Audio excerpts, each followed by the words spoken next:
एक बार फिर से मैं आपके सामने आज के pandemic disease corona virus infection के बारे में बात करने जा रहा हूं। मैं हूं आपका शुभचिंतक डॉक्टर नदीम। आशा करता हूं कि आप सुरक्षित होंगे और सेफ होंगे। आज से पहले भी इस बीमारी के ऊपर एक वीडियो बनाया जा चुका है और उस वीडियो में इस बीमारी के बारे में सारी बेसिक इंफॉर्मेशन है। वो जानने के लिए नीचे दिए गए हुए लिंक पे क्लिक करें। आज जिस महामारी के साथ में हम जी रहे हैं, जैसे जैसे वक्त गुजरता जा रहा है, लोगों के मन में सवालों का ढेर, एक साथ खूब सारे सवाल पैदा हो रहे हैं। एक तरफ हॉस्पिटल के तरफ से काफी सारे प्रिकॉशंस की बात हो रही है, तो दूसरे तरफ एडमिनिस्ट्रेशन के तरफ से काफी सारे रूल्स और रेगुलेशन की, और साथ में सोशल मीडिया के जरिए सही और गलत इंफॉर्मेशन का भरमार लगता जा रहा है। आज मैं आपके सामने में इन 5-6 मुद्दों पे बात रखने जा रहा हूं। सबसे पहला, बीमारी के सिम्टम्स यानी लक्षण के बारे में जो कंफ्यूजन है। दूसरा, वायरस इंसान के जिस्म के बाहर में कितना देर जिंदा रह सकता है। तीसरा, बहुत इंपॉर्टेंट है, रूमर्स यानी अफवाहों के बारे में।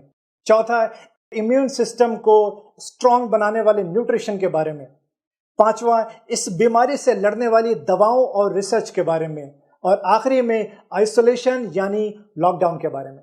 और लोगों के सवाल इस बीमारी के सिम्टम्स यानी लक्षण के बारे में कुछ ऐसे हैं। मुझे पिछले 10 दिनों से खांसी है, तो क्या मुझे ये इन्फेक्शन हो चुका है? अब मेरे गले में खराश है और साथ में सर्दी जुकाम भी, तो क्या मैं इन्फेक्टेड हूं? सर्दी जुकाम के साथ साथ मुझे बुखार भी है, लेकिन मैं अब बिल्कुल ठीक हूं, तो क्या मुझे इन्फेक्शन हुआ था? सांस लेने में मुझे दिक्कत महसूस होती रहती कभी कभी, और ऐसा लगता है कि मेरे सीने में कुछ अटका हुआ है। ये ऐसा मुझे पिछले 5 महीनों से हो रहा है, तो क्या मुझे ये इन्फेक्शन है? 1 महीना पहले मुझे बुखार हुआ था और मेरे पेट में आजकल दर्द होता रहता है, तो क्या मुझे भी इन्फेक्शन है? एक बार किसी को यह बीमारी हो जाए तो क्या यह दोबारा भी हो सकता है, यानी इसमें रिकरेंस के भी चांसेस हैं? नोट पकड़ने से या बाहर से आया हुआ डिलीवरी वाला सामान से भी ये इन्फेक्शन फैलता है क्या? सब्जी या ग्रोसरी का सामान लाने के बाद डेटॉल से धोना चाहिए क्या? आजकल हाइड्रोक्सीक्लोरोक्वीन के बारे में काफी बातें हो रही है, मैं एडवांस में खा लूं क्या? इम्यून सिस्टम को मजबूत बनाने के लिए हमें क्या क्या करना चाहिए? मैं अपने एक दोस्त के साथ में था और वो बाद में पॉजिटिव पाया गया, उसको हॉस्पिटल भी शिफ्ट किया गया, लेकिन मेरे अंदर में कोई भी सिम्टम्स नहीं है, तो क्या मैं सेफ हूं और मुझे आगे टेस्ट करवाने के लिए जाना चाहिए? आइए मैं आपके सवालों का जवाब देता हूं। आप सबसे पहले इस बीमारी को अच्छे से समझने की कोशिश करिए। ये एक ड्रॉपलेट इन्फेक्शन है, यानी कि जो इन्फेक्टेड इंसान है उनके खांसने या छींकने पे वो वायरस ड्रॉपलेट्स के साथ में बाहर आता है और उनसे क्लोज कांटेक्ट की वजह से उनके अगल बगल में रहने वाले इंसान को सांस के जरिए होते हुए उनके लंग्स में चला जाता है यह वायरस, और इस तरह से वहां पे भी इन्फेक्शन फैला देता है। वायरस से एक्सपोजर के 2 से 12 दिन के बाद इंसान के अंदर में सिम्टम्स पैदा होना शुरू होता है। अगर किसी को सिर्फ खांसी है, सिर्फ सर्दी जुकाम है, या सिर्फ हल्का हल्का सीने में दर्द है, या सिर्फ गले में खराश है, तो आपको ये वायरल इन्फेक्शन नहीं है। आपको डरने की जरूरत नहीं है। ये नॉर्मल सा कोल्ड या वायरल फीवर भी हो सकता है। कोरोना वायरस डिजीज के लक्षण कुछ ऐसे हैं। सूखी खांसी, बुखार और सांस लेने में दिक्कत। एक साथ सारे लक्षण सामने नहीं आते हैं। सबसे पहले फटीग, उसके बाद साथ में सर में दर्द, फिर अगले दिन बुखार और गले में खराश और खांसी, फिर पूरे जिस्म में जॉइंट्स में दर्द होगा। उसके बाद 4th-5th डे पे सांस में दिक्कत महसूस होना, और फिर उल्टी और लूज मोशन साथ में हो सकता है। 7वें या 8वें दिन पे लक्षण में सुधार होगा। अगर सुधार हो रहा है तो इसका मतलब है कि आपके बॉडी ने वायरल इन्फेक्शन को बर्दाश्त कर लिया है और आप बिल्कुल सेफ है। आपकी बॉडी अब इस वायरस से रेजिस्टेंट हो चुकी है। लेकिन लक्षण और बिगड़ते जा रहे हैं, जैसे सांस लेने में बहुत ज्यादा तकलीफ, सीने में टाइटनेस, होठ का रंग बदलना। तो ऐसे सिचुएशन में आपको इमरजेंसी की जरूरत है। और वैसे हर मुल्क में इंसान की इम्यूनिटी के हिसाब से अलग अलग असर देखा जा रहा है, इसलिए कुछ मुल्क में डेथ रेट ज्यादा है तो कुछ मुल्क में ज्यादा नहीं है, और लगभग 25% लोगों में कोई भी सिम्टम्स नहीं दिखाई दे रहा है।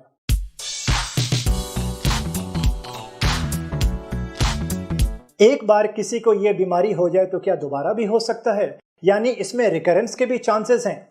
आपको ये इन्फेक्शन हो जाए तो आपके शरीर में एंटीबॉडीज बन जाते हैं जो कि ज्यादा दिन तक रहेगा, लेकिन लाइफ टाइम इम्यूनिटी नहीं है इससे। अभी दोबारा हो सकता है लेकिन जल्दी नहीं।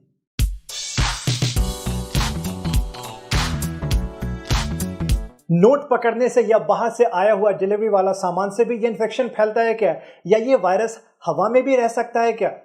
आपको बताता चलो, ये वायरस इन्फेक्टेड इंसान के खांसने और छींकने से ड्रॉपलेट्स के साथ बाहर निकलता है और नए रिसर्च के हिसाब से यह वायरस हवा में 2.5 से 3 घंटे तक रह सकता है। इसके अलावा गत्ता यानी कि कार्डबोर्ड पे 1 दिन, प्लास्टिक और स्टील पे 3 दिन, लकड़ी और ग्लास पे 5 दिन, एल्युमिनियम पे 8 घंटा रह सकता है। तो हाँ, अगर ये कहा जाए कि नोट पकड़ने से या बाहर से हुए सामान से भी इन्फेक्शन हो सकता है, तो बिल्कुल हो सकता है। नोट एक्सचेंज अगर किसी इन्फेक्टेड इंसान से हुआ है तो बिल्कुल हो सकता है आपको भी। तो इसलिए बाहर से आया हुआ कोई भी सामान पकड़ने के बाद आपको मशवरा दिया जाता है कि आप अपने हाथ को अच्छे से वॉश करें।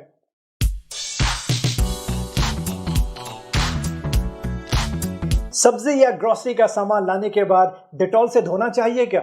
सब्जी या नॉनवेज आइटम को डेटॉल से नहीं धोना चाहिए। डेटॉल में ज्यादा रसायन होते हैं जो कि इंसान को नुकसान पहुंचा सकता है। सब्जी को डिश सोप से वॉश कर सकते हैं या फिर एक जगह पे पानी इकट्ठा कर लीजिए और उसमें नमक मिला करके सब्जी को 5 मिनट के लिए डाल दीजिए तो काफी होगा। और इसके अलावा या तो पानी और विनेगर से भी धो सकते हैं। ज्यादा अच्छा से पका लेना काफी होगा डिसइंफेक्शन के लिए, और खाने से ये इन्फेक्शन नहीं फैलता है। ये एक रेस्पिरेटरी डिजीज है। हाँ, जिस प्लास्टिक बैग में या झोले में आपने ग्रोसरी का सामान लाया है उसको अच्छे से डिस्पोज करिए या सैनिटाइज करिए। और फोन, लैपटॉप, ग्लासेस या जो भी इस तरह की चीजें हैं जिसको हम बार बार टच करते हैं, ऐसी चीजों को सैनिटाइज करते रहना चाहिए सैनिटाइजर से। और हर काम करने के बाद अपने हाथ को बहुत अच्छे से धोइए।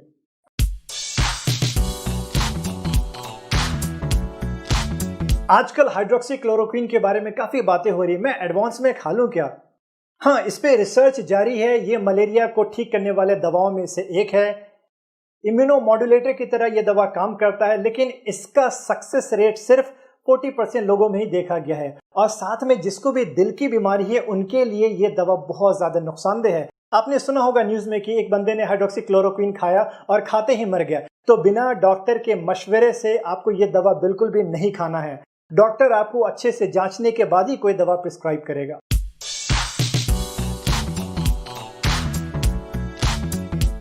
मैं अपने एक दोस्त के साथ में था और वो बाद में पॉजिटिव पाया गया। उसके अंदर सिम्टम्स भी थे, उसको हॉस्पिटल भी शिफ्ट किया गया, लेकिन मेरे अंदर में कोई भी सिम्टम्स नहीं। तो क्या मैं सेफ हूं या मुझे आगे कोई टेस्ट करवाने की जरूरत है?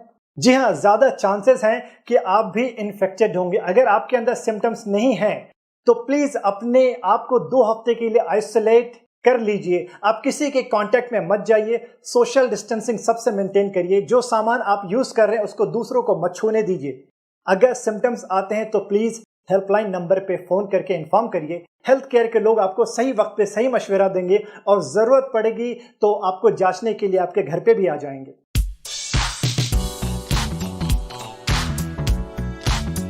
मेरे घर में एक केस पॉजिटिव है और उनको माइल्ड सिम्टम्स है। हमें क्या क्या प्रिकॉशंस लेना चाहिए?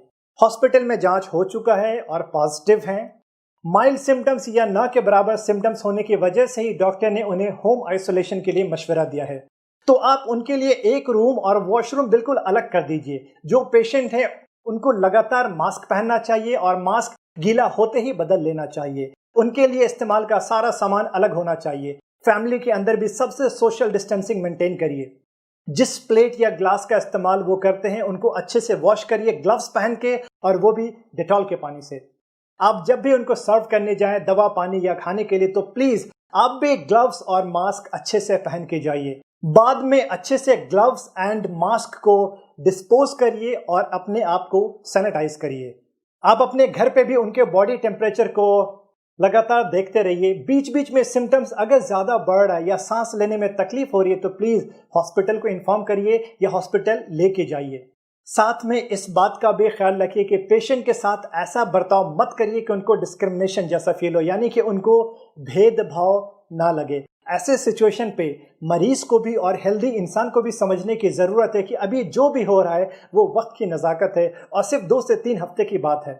और घर पे जो भी बूढ़े ज़ईफ लोग हैं उनको मरीज से काफी दूर रखिए।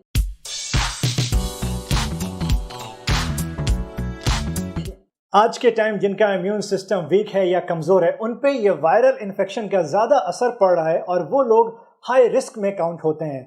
तो ऐसे सिचुएशन में सवाल तो बनता है कि इम्यून सिस्टम को मजबूत कैसे बनाया जाए। आइए सबसे पहले समझते हैं कि ये इम्यून सिस्टम है क्या।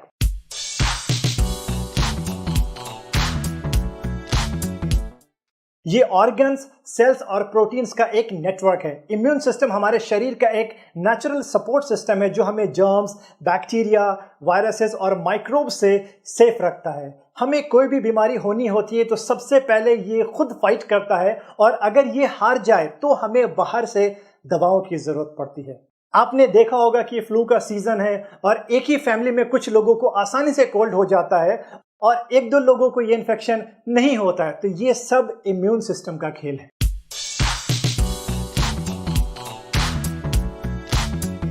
अब आपको कैसे समझ में आएगा कि आपका इम्यून सिस्टम मजबूत है या कमजोर? आपको 5 लक्षण बताने जा रहा हूं जिससे पता चलेगा आपका इम्यून सिस्टम कमजोर है और आपको ज्यादा प्रिकॉशंस लेने की जरूरत है।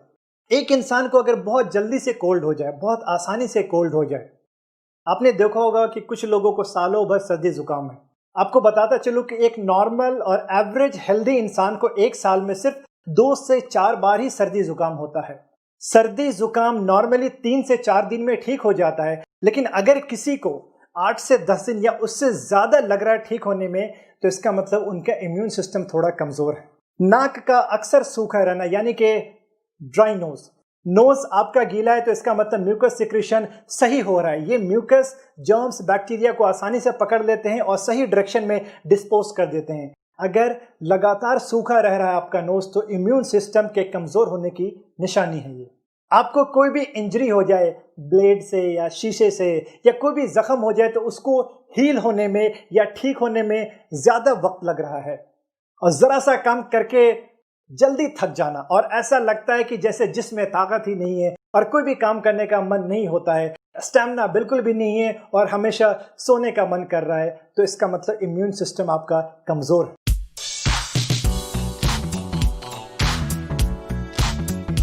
तो अब सवाल यह है कि इम्यून सिस्टम को मजबूत कैसे बनाया जाए। इम्यून सिस्टम को स्ट्रांग बनाने के लिए ये 5 चीजें जरूरी है। सबसे पहला, हेल्दी स्लीप। 6.5 से 7.5 घंटा की सुकून की नींद बहुत ही जरूरी है। हेल्दी डाइट यानी कि स्वस्थ आहार, फ्रूट्स और वेजिटेबल के साथ। फिजिकल एक्सरसाइज, लॉकडाउन के टाइम में भी आप एक्सरसाइज कर सकते हैं, जैसे कि दौड़ना है या पुशअप्स है या दंड बैठक है। 20 मिनट तक अब रोजाना एक्सरसाइज करिए और ऐसे एक्सरसाइज करिए कि पसीना निकल जाए। स्मोकिंग बंद करिए, ड्रिंकिंग बंद करिए, और जो भी खाना आप खाएं उसमें अगर ये 5 चीजें हैं तो आपका इम्यून सिस्टम मजबूत होगा। Vitamin C, vitamin E, zinc, beta carotene और ओमेगा 3 फैटी एसिड्स। आपके शरीर को इससे एंटीऑक्सीडेंट्स मिलेगा, इससे आपकी इम्यूनिटी और लॉन्जिविटी दोनों बढ़ेगी। यानी कि बस ये समझ लीजिए कि आपका उम्र भी बढ़ेगा एंटीऑक्सीडेंट्स की वजह से। विटामिन सी के लिए सिट्रस फ्रूट्स यानी कि संतरे, नींबू, आंवला, अंगूर, ब्रोकली और स्ट्रॉबेरी। विटामिन ई के लिए बादाम, मूंगफली, सनफ्लावर सीड्स। जिंक के लिए काबुली चना, सीप और काजू। बीटा कैरोटीन के लिए गाजर, एप्रिकॉट, आम, साथ में पपीता, शकरकंदी, साग, हरी सब्जी और कद्दू। ओमेगा 3 फैटी एसिड्स के लिए ऑयली फिश और अखरोट। आपका सवाल यह भी हो सकता है कि ये सारे न्यूट्रिएंट्स तो टैबलेट या दवाओं में भी मिल सकता है। हाँ बिल्कुल, सप्लीमेंट्स के नाम पे कितने सारे मेडिसिन हैं मार्केट में, जैसे कि बीकोसुल्स, A to Z, जिसके अंदर मल्टीविटामिन्स और एक साथ काफी सारे मिनरल्स होते हैं। लेकिन कोई भी सप्लीमेंट्स लेने से पहले अपने नजदीकी डॉक्टर का मशवरा जरूर लीजिए। आपके मन में यह भी सवाल आ रहा होगा कि ये इतने सारे फ्रूट्स और सब्जी तो काफी महंगे होंगे। आपको मैं याद दिलाता चलूं कि आप इससे ज्यादा महंगी दवाएं 1 महीना में खा लेते हैं, तो ज्यादा अच्छा है कि ऑर्गेनिक फूड, फ्रूट्स, सब्जी का सेवन करें।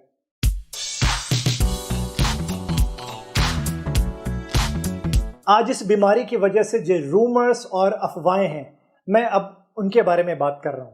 अफवाहों का मामला ऐसा है कि लोग इस बीमारी से नहीं बल्कि अफवाहों से अपनी जान गंवा बैठेंगे, और इन अफवाहों की वजह से लोगों ने इसे पॉलिटिकल और धार्मिक स्टेटस भी दे दिया है। ये एक वायरस है जो हम में से किसी को भी हो सकता है। पूरे दुनिया में लोगों को इन्फेक्शन फैलता जा रहा है, तो आपस में एक दूसरे को ब्लेम करना गलत बात है। सबसे पहला अफवाह, और जो कि बहुत ही वियर्ड है, कि अगर किसी को ये इन्फेक्शन होगा तो उनको मार दिया जाएगा। अरे कौन फैलाता है ऐसी बातें? प्लीज, ऐसा कुछ नहीं है। आपको मैं बताना चाहूंगा कि ये बिल्कुल गलत बात है। आप में से किसी को भी अगर इन्फेक्शन होगा तो उनको स्पेशल केयर दिया जाएगा, आइसोलेट करके निगरानी में रखा जाएगा और इलाज किया जाएगा। आइसोलेट करके आपकी सेहत का ख्याल रखा जाएगा और साथ में दूसरे लोग का भी। दूसरा अफवाह, सरकार ने अपने फायदे के लिए लॉकडाउन किया है। अभी जब तक कोई दवा या वैक्सीन नहीं आती है मार्केट में तो इसका एक ही इलाज है और वो है खुद को आइसोलेट करना, लॉकडाउन करना, ताकि इस वायरस को एक से दूसरे में फैलने से रोका जा सके। सरकार ने आपकी और हमारी जान बचाने के लिए यह कदम उठाया है। और एक अफवाह यह भी है कि जिस सैनिटाइजर से हम अपने हाथ की सफाई कर रहे हैं वो सैनिटाइजर में तो अल्कोहल होता है, तो क्यों ना शराब को हम अच्छे से पी ले, हमारा पूरा का पूरा शरीर ही सैनिटाइज हो जाएगा। ऐसा भूले से भी मत करिएगा। जिस अल्कोहल को पीने में इस्तेमाल किया जाता है वो इथाइल अल्कोहल है और जो सैनिटाइजर में यूज किया जाता है वो आइसोप्रोपाइल अल्कोहल है। दोनों ही बिल्कुल अलग है।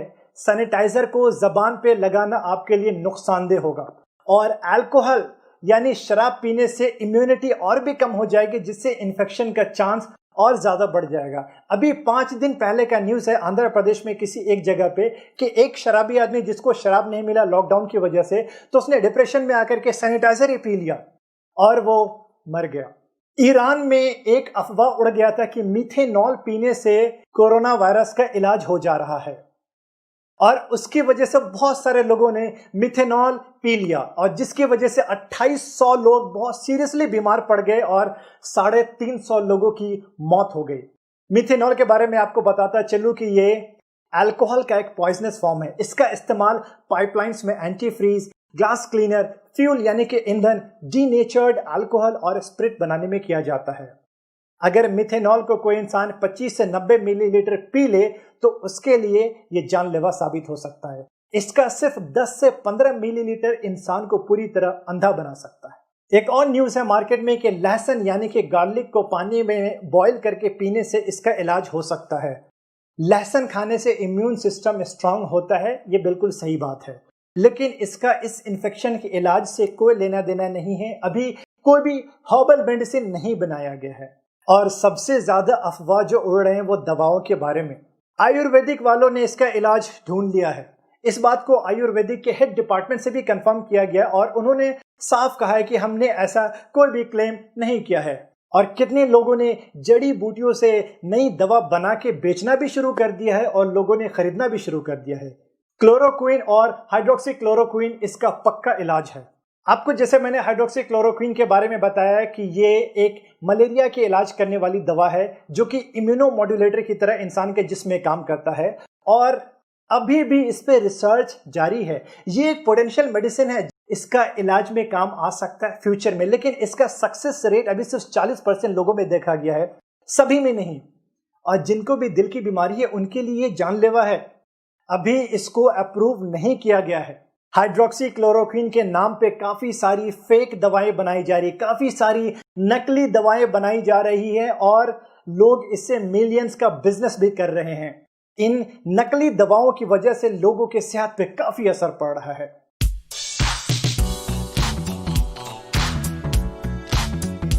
आइए अब समझते हैं आज के कोविड-19 के दवाओं और रिसर्च के बारे में। ये सबसे इंपॉर्टेंट टॉपिक है। आइए अब समझते हैं कि कोई भी नया दवा मार्केट में कैसे लाया जाता है। आपको बताता चलूं कि जब भी कोई नई बीमारी आती है तो उसके लिए नया दवा बनाने के लिए पहले वायरस को स्टडी किया जाता है साइंटिफिक रिसर्च करके। स्वैब कल्चर या ब्लड टेस्ट के जरिए इंसान के शरीर से वायरस को लेबोरेटरीज में लेके जाया जाता है और वहां पे माइक्रोस्कोप के जरिए उसको अच्छे से रीड किया जाता है। RT-PCR के जरिए इस पे रिसर्च किया जाता है और वायरस के जीनोम यानी जीन्स और सारे स्ट्रक्चर को अच्छे से पढ़ा जाता है और पता लगाने की कोशिश की जाती है कि कौन सी दवा इस वायरस को आगे बढ़ने से रोक सकता है या उस वायरस को मार सकता है। आपने सुना होगा कि नए दवा को सबसे पहले जानवरों पर एक्सपेरिमेंट किया जाता है, उसके बाद इंसान पे, उसके बाद उस दवा की एफिकेसी यानी क्षमता को चेक करने के लिए क्लिनिकल ट्रायल किया जाता है, जिसके 4 फेजेस हैं। सबसे पहले फेज में 20 से लेकर के 100 सेहतमंद इंसानों को दिया जाता है ताकि उसका साइड इफेक्ट्स को देखा जा सके, उसके नेगेटिव और पॉजिटिव पॉइंट्स को अच्छे से जांचा जा सके। इसमें मामला अगर ठीक रहा तो उसके बाद फिर ज्यादा लोगों पे एक्सपेरिमेंट किया जाता है और फिर लास्ट में मार्केट में भेजा जाता है FDA के अप्रूवल के बाद। FDA यानी फूड एंड ड्रग एडमिनिस्ट्रेशन, जो कि फूड और दवा को अप्रूव करने वाली ऑर्गेनाइजेशन है, और FDA एंड CDC के हिसाब से अभी जिन दवाओं पे रिसर्च जारी है वो ये दवाएं हैं। सबसे पहली दवा जो रेमडेसिविर, ये एंटीवायरल ड्रग है जिसको इबोला डिजीज और मार्बर्ग इन्फेक्शन के लिए इस्तेमाल किया गया था। क्लोरोक्विन और हाइड्रोक्सीक्लोरोक्विन जिसको मलेरिया के लिए इस्तेमाल किया जाता है। लोपिनाविर और रिटोनाविर जो कि HIV का मेडिसिन है। और एक और दवा है जिसका नाम टोसिलीजुमैब है जिसको रूमेटॉइड आर्थराइटिस के लिए इस्तेमाल किया जाता है। ये भी देखा गया है कि हाइड्रोक्सीक्लोरोक्विन और एजिथ्रोमाइसिन को जब साथ में इस्तेमाल किया जा रहा है तो अच्छा इफेक्ट आ रहा है। लेकिन ये सारी दवाएं अभी रिसर्च में हैं और इसमें से अभी कोई भी दवा 100% अप्रूव नहीं हुआ है। तो प्लीज किसी भी तरह की अफवाह का शिकार ना बने और अपने डॉक्टर के बताए हुए प्रिकॉशंस को अच्छे से मानें।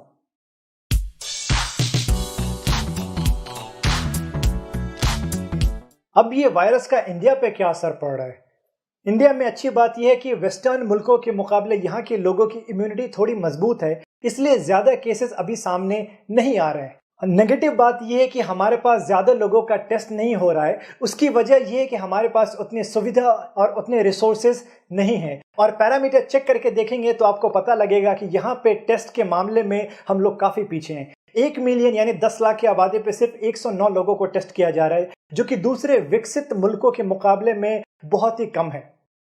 साउथ कोरिया ने दुनिया के सामने में एक मिसाल पेश किया है। मास टेस्टिंग किया गया, एक दिन में 15-15 हजार लोगों का टेस्ट किया गया। ज्यादा से ज्यादा लोगों को टेस्ट करके पता किया गया और जो लोग इन्फेक्टेड थे उनका सही वक्त पे इलाज किया गया। रास्ते में जाने वाले, गाड़ी पे बैठने वाले, फोन पे रहने वाले हर इंसान में अगर सिम्टम्स दिखा तो उनको हॉस्पिटल में शिफ्ट किया गया और उनको सही टाइम पे इलाज दिया गया। और वहां पे सिर्फ सिम्टोमेटिक लोगों का ही लॉकडाउन किया गया, पूरे मुल्क को लॉकडाउन करने की जरूरत नहीं पड़ी। जब तक कोई वैक्सीन या दवा नहीं आता है इस बीमारी का, तो इसका सबसे अच्छा इलाज है अपने आप को लॉकडाउन करके रखना, यानी कि अपने आप को सेफ करके रखना। हमारे सरकार ने सही वक्त पे फैसला लिया लॉकडाउन करने का, लेकिन इस लॉकडाउन को अगर सिर्फ 70% लोग फॉलो करेंगे और अगर के 30% लोग फॉलो नहीं करेंगे तो इसका कोई फायदा नहीं होगा। अभी भी कितनी जगहों पे ये देखा गया कि लोग बाहर सुकून और मजे में घूम रहे हैं और एक साथ काफी जगह पे इकट्ठे भी हो रहे हैं और पुलिस की गाड़ी की आवाज आते ही वो भाग जाते हैं। समझने की कोशिश करिए कि ये आपकी जिंदगी और आपके सेहतमंद रखने के लिए ही किया गया है। एक इंसान का इन्फेक्शन बहुत सारे लोगों को महंगा पड़ सकता है। ज्यादा लोगों का टेस्ट नहीं होगा तो हम पता नहीं कर पाएंगे कि हम में से कौन इन्फेक्टेड है और कौन सेहतमंद। तो जब ज्यादा से ज्यादा टेस्ट नहीं होगा तो ज्यादा पॉजिटिव केसेस हमारे सामने नहीं आएंगे। तो इस खुशफहमी में मत रहिए कि हिंदुस्तान में ज्यादा असर नहीं कर पाएगा ये वायरस। आज 16 अप्रैल के सुबह तक इंडिया में 12,000 केसेस से ज्यादा पॉजिटिव आ चुके हैं। तो आप ये मत समझिए कि सिर्फ 12,000 लोग ही इन्फेक्टेड है कोरोना से। 12,000 का मतलब है कि कम से कम 1,20,000 से ज्यादा लोग हैं जो कि इन्फेक्टेड घूम रहे हैं। वो इसलिए कि 12,000 लोग जिनका पॉजिटिव आया है उनका टेस्ट सिम्टम्स आने के बाद में किया गया था। ये इन्फेक्शन जब एक इंसान को हो जाए तो पहले 2 से 7 दिन तक कोई भी सिम्टम्स नहीं आता है, लेकिन वो दूसरों को आसानी से इन्फेक्शन दे सकता है। तो अभी भी लॉकडाउन को अच्छे से फॉलो करने की जरूरत है, अपने आप को सेफ रखने की बहुत जरूरत है। अमेरिका और इटली में एक एक दिन में 1000 लोगों की मौत हो रही है। वो इतने ज्यादा डेवलप्ड होने के बाद भी उनके पास हॉस्पिटल बेड्स, डॉक्टर्स और इंफ्रास्ट्रक्चर की कमी पड़ गई है और वो मैनेज नहीं कर पा रहे हैं। उस फेज में इंडिया अगर पहुंच गया तो हमारे लिए बहुत मुश्किल होगा इसका सामना करना। आज 16 अप्रैल के सुबह तक पूरे दुनिया में 20,70,000 से ज्यादा लोग इन्फेक्टेड हैं और 1,32,000 से ज्यादा लोगों की मौत हो चुकी है। इंडिया में लगभग 390 लोगों से ज्यादा की मौत हो चुकी है और ये नंबर बढ़ता ही जा रहा है। ऐसे महामारी से लड़ने के लिए हेल्थ केयर वर्कर्स यानी डॉक्टर्स, नर्सेज और जो भी स्टाफ हैं हॉस्पिटल में, वो सबसे आगे खड़े हैं। लॉकडाउन को अच्छे से फॉलो करने के लिए हर जगह पे पुलिस लगी हुई है। ये सारे फ्रंट लाइन वर्कर्स हैं जो अपनी जान की परवाह किए बिना आप सबकी हिफाजत कर रहे हैं। और ऐसे माहौल में जब न्यूज आता है कि डॉक्टर्स पे किसी ने हाथ उठा दिया या पुलिस पे किसी ने अटैक कर दिया, तो मान के चलिए लोगों का इंसानियत से यकीन उठ जाएगा। प्लीज ऐसा मत करिए। डॉक्टर्स और पुलिस या एडमिनिस्ट्रेशन से जो भी इंफॉर्मेशन आपके पास आते हैं, प्लीज उसको फॉलो करिए, इसी में हम सबकी भलाई है। लॉकडाउन को फॉलो करिए, आपकी हिफाजत ही पूरे मुल्क की हिफाजत है। डॉक्टर्स के बताए हुए सारे प्रिकॉशंस को मानिए, एक दूसरे की मदद करिए, सेफ रहिए और सेहतमंद रहिए। Thank you so much.